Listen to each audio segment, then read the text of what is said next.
Ayan guys, pakinggan po natin si Ma'am Helen. Hi Ma'am Helen, shoutout po sa inyo kung anong nangyari, bakit wala rin siyang pong kinikita sa kanyang content sa in-stream ads. Nung una, 0 ang earnings ng mga video ko.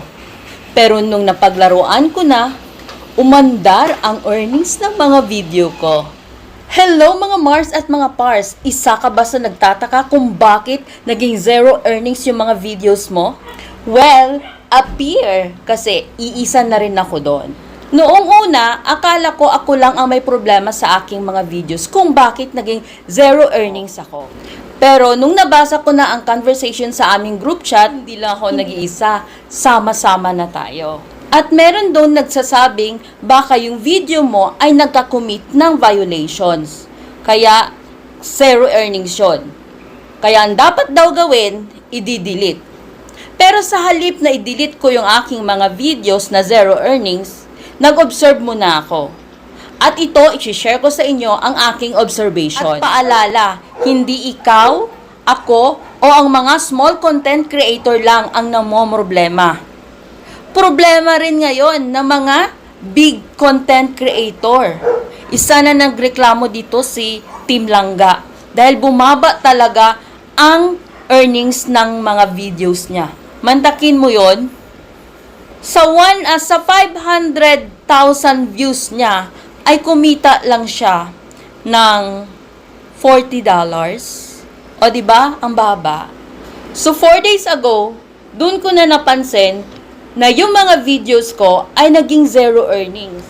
Noong dati, pag-upload ko pa lang, 3 pa lang yung comments, 20 to 50 views pa lang, meron na itong $0.01 or $0.02. Pero ngayon, as in, $0.00 na talaga yung natatanggap ko.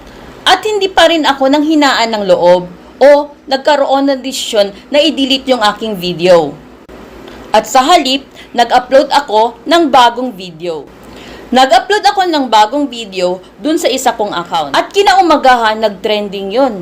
Dumami ang views, dumami ang reactions, at dumami ang mga comments. At alam nyo ba kung magkano lang yung earnings ko?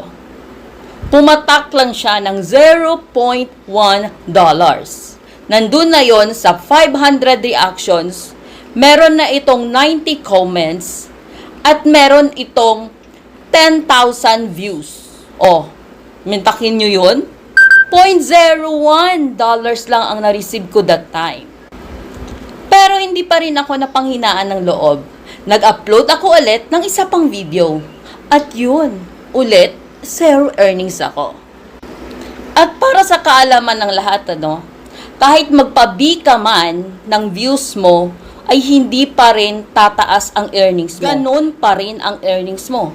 0 earnings. Nag-try ako ng mag-B sa aking video kahit 1,000 views lang. Alam nyo kung ano ang resulta? 0 earnings pa rin. Kaya, ang ginawa ko, yung video ko na may 10,000 views, ay sinubukan kong paglaruan.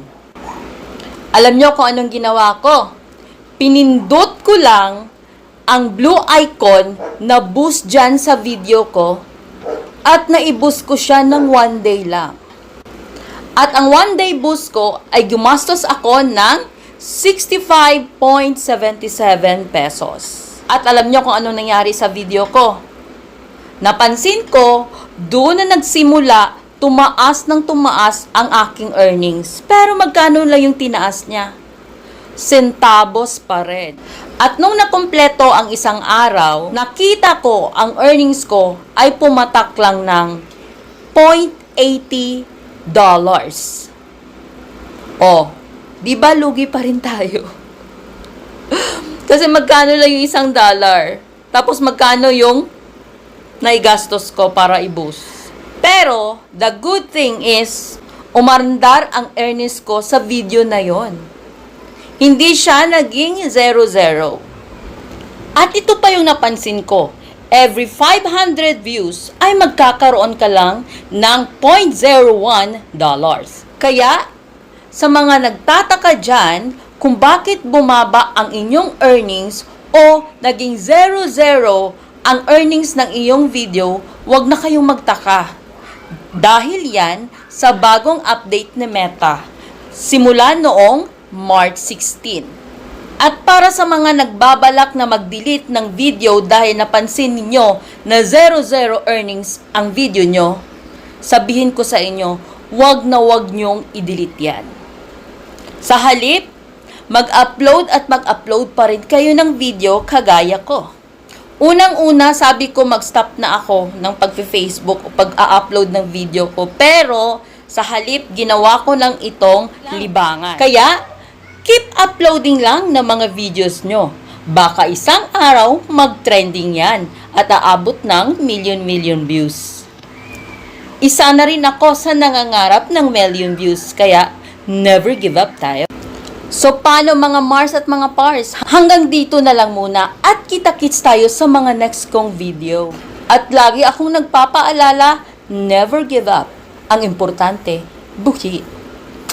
Bye! Well guys, yan po ang sinabi ni Ma'am Helen tungkol sa kanyang content. At sana magkaroon na po tayo ng earnings. At maraming salamat po. God bless.